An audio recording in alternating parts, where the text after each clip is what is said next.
Hey folks, Day Hiker from the Six here. Today we're going to review 3 inflatable boats that are perfect for people who are new to kayaking. They're also perfect for RVers. Which one is the right one for you and which one is our favorite? Stay tuned to find out. So before we look at the features and the performance of these boats, we should talk about who this type of boat is for in general. All 3 are designed for flat, calm water, and they favor safety over speed. As such, they are not going to satisfy a kayaking enthusiast. But for a beginner, they are perfect. They are all extremely stable on the water, which means you are highly unlikely to tip the boat. Yet all 3 are capable of decent paddling distances. And all 3 are a great way to try out kayaking without breaking the bank. If you're an RVer, their small size when packed can be very helpful on the road. Just for 100% transparency, we are not kayaking experts. We are just RVers that wanted to be able to get out on the water during our travels. We've tested these boats thoroughly, had some amazing experiences in some stunning places, and we're going to share what we've learned in this video. These kayaks were all purchased with our own money, and this video is not sponsored. However, there are some affiliate links down in the description, so after you've watched the video, if you think you might be interested in buying one of these kayaks, we'd really appreciate it if you'd use those links because we get a small commission at no extra charge to you. It's a fantastic way to help out the channel, and again, it doesn't cost you a thing. Let's start by introducing the contenders in today's review. Our first kayak is the Intex Explorer K2. It retails for around $130 on Amazon. It seats 2, and it has a payload of 350 pounds, and it weighs 35 pounds, including the carry bag, paddles, and pump. This is the shortest and narrowest kayak here, which means it lacks legroom and space, but it's the easiest of the 3 to carry in its bag. Our second boat is the Intex Excursion Pro K2. It retails for around $260 on Amazon. It also seats 2, but with more legroom. It has a payload of 400 pounds and it weighs just under 40 pounds, including the carry bag, paddles, and pump. It's just 1 inch wider, but it's more than 2 feet longer than the Explorer, so it definitely has better legroom. It's the hardest of the 3 to carry though because it's very heavy in its bag. Our third kayak is the Decathlon Itiwit X100 3-person kayak. Yes, it has 3 seats, a payload of 540 pounds, and it weighs just under 40 pounds, including the bag it comes in. This boat here is a foot longer than the Excursion and also quite a bit wider. It isn't currently sold in the US, but here in Canada it goes for 650 Canadian dollars. Note that Decathlon USA does sell a 3-seat kayak, but we don't recommend it because it's made of a different material that absorbs water. We strongly recommend that RVers only consider boats that can be dried off with a towel after use, because if they're packed wet, they can get moldy, and you don't want drying your boat to become a hassle during your trips. So which one of these boats is the best option for you, and which one is our favorite? Let's start by comparing the features, and we'll look at the Intex Explorer K2 first. This boat is very simple, but it does come with everything that you need to get on the water. It comes with 2 paddles. It comes with a pump. It's not the best pump. It only pumps air into the boat. The other kayaks, the pump actually helps to pull the air out of the boat, which makes packing up easier. This one doesn't have that. It does come with a carry bag, and it's easy to fit the boat into the bag. It is noticeably less quality-like than the other 2 boats though. So for example, this one has much simpler valves than the other 2 boats. The material is just PVC, and it doesn't feel as solid as the other 2 boats. It's close to a pool toy. I wouldn't say it's a pool toy, but it's definitely not what I would call a serious kayak. Having said that, the strength of this thing is, for $130 gives you everything that you need to get on the water. Just add a life jacket, and if you want water shoes, and you're good to go. And that's the beauty of this kayak. Next up, we're going to look at the features of the Excursion Pro from Intex, and this boat has all the same features as the Explorer does. It's got 2 paddles, it's got 2 seats, it includes a pump. It pumps a lot more air, and it's very easy to pump.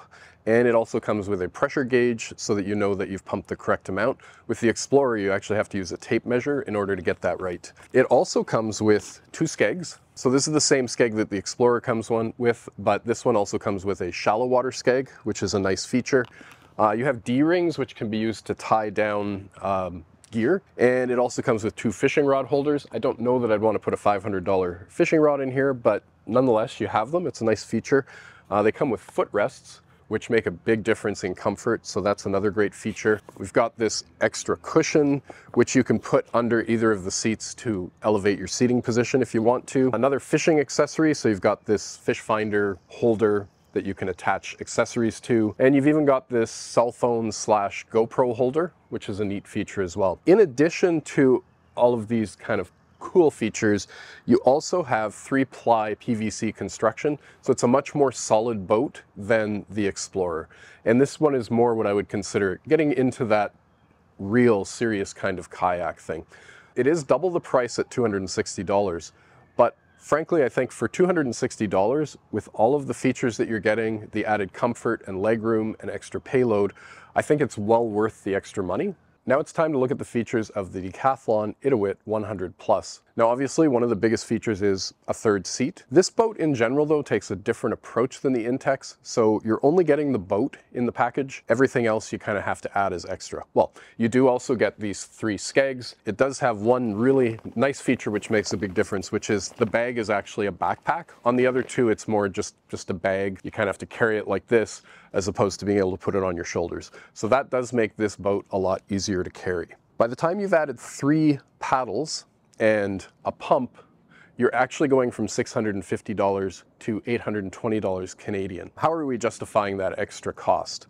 Well, this boat has a drop stitch floor. Think of the floor as essentially like a stand-up paddleboard.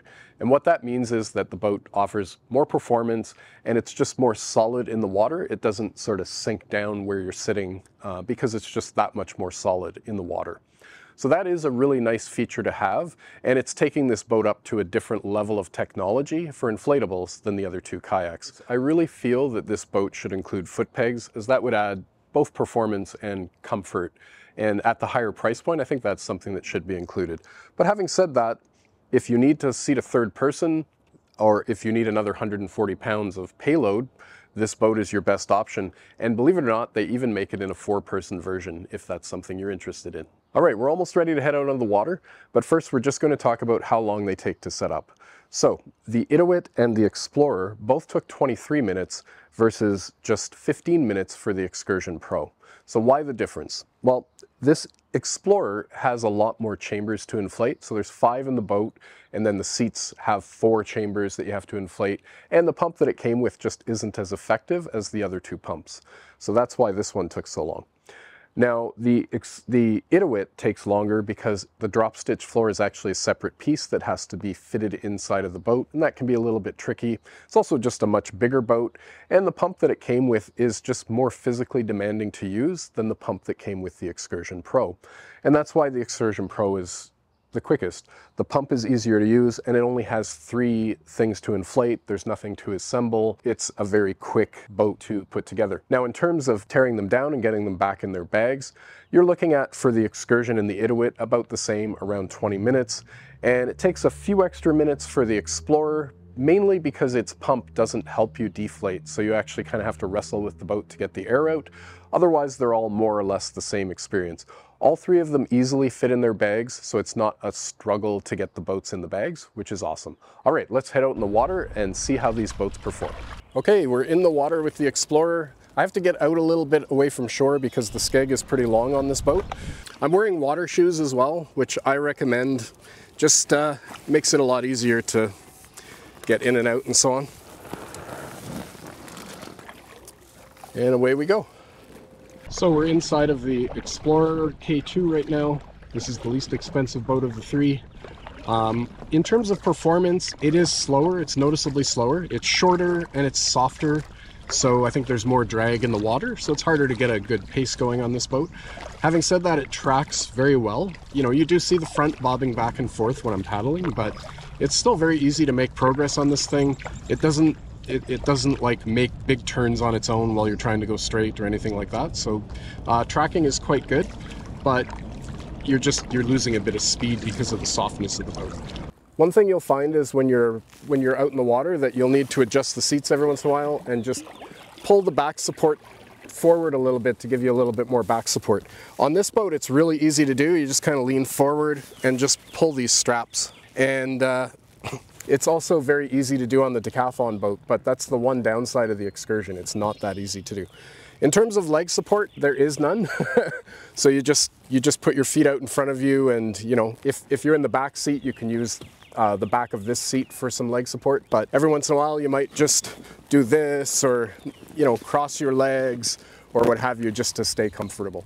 So all in all, this is reasonably comfortable, but that lack of leg support can make it a bit of a problem on longer paddles. The paddles that come with this are nice. They are a little short though, so sometimes you feel like, especially if you have a second person and your knees are up a little bit extra paddle would be helpful. I have heard other reviewers talk about the fact that, you know, they're not particularly strong, but I think unless you're an expert paddler, you're never going to notice that as being an issue. So really, in terms of the paddles, they're quite lightweight. I just wish that they were a little bit longer, but they do the job. Now in terms of stability, and you can see, like, I'm going to lean over. I mean, I can practically pretty much have to jump in the water, I think, and even then I don't know if the boat would tip. I would probably just fall in the water. So I'm just adjusting the seat on the Excursion.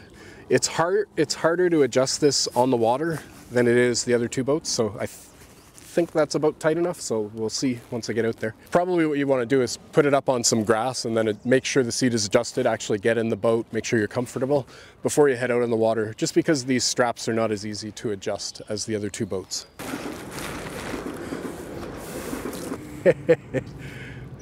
No paddle. Okay, we're on board the Excursion and we're going to talk about seat comfort and just comfort in general. So, similar seat to the Explorer.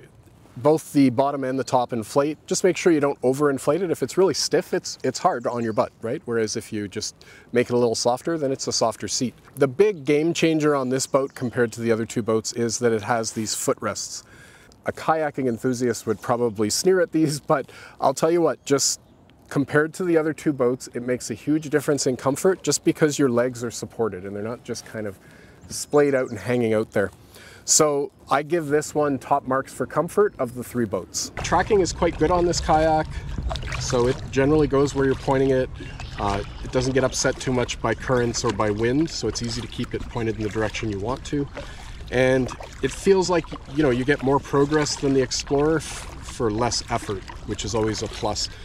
Delilah and I have taken this boat actually on a long paddle in Algonquin Park. We even did a portage, and I think it was about 12 or even more kilometers in total. We were comfortable, we were able to make progress. We actually didn't have as much time as we would have liked, and we were able to finish the paddle just before dark, which was great. So this boat, you know, you can actually use this as a real kayak. I don't know that I would use it as a touring kayak, but nonetheless, it's something that you can actually go out and do a full day's paddle in and be comfortable and actually make reasonable progress. So performance is quite good, tracking is quite good, and stability, I mean, I'll lean over here. You have to jump out of the boat to get the boat to tip, I think is basically what it boils down to. In terms of paddles, you have the same issue with the paddles that you have with the other boat, but again, in our use, we haven't found this to be an issue. Having said that though, they are a little short, and again, your hands can kind of rub on the sides of the boat sometimes when you're paddling. And so we tend to use the Decathlon paddles because they're longer when we use this boat. One at the front. So I'm on board the Itiwit X100 Plus from Decathlon. Seat comfort is not as good in this boat just because the seats are a little bit shorter. I really wish though, for the price point of this boat in terms of comfort, that we had proper footrests, because this isn't a great solution if there's somebody sitting in that seat. Adjusting the backrest for support is very easy. So right now I'm not properly adjusted. So I'm just going to move forward and just pull these straps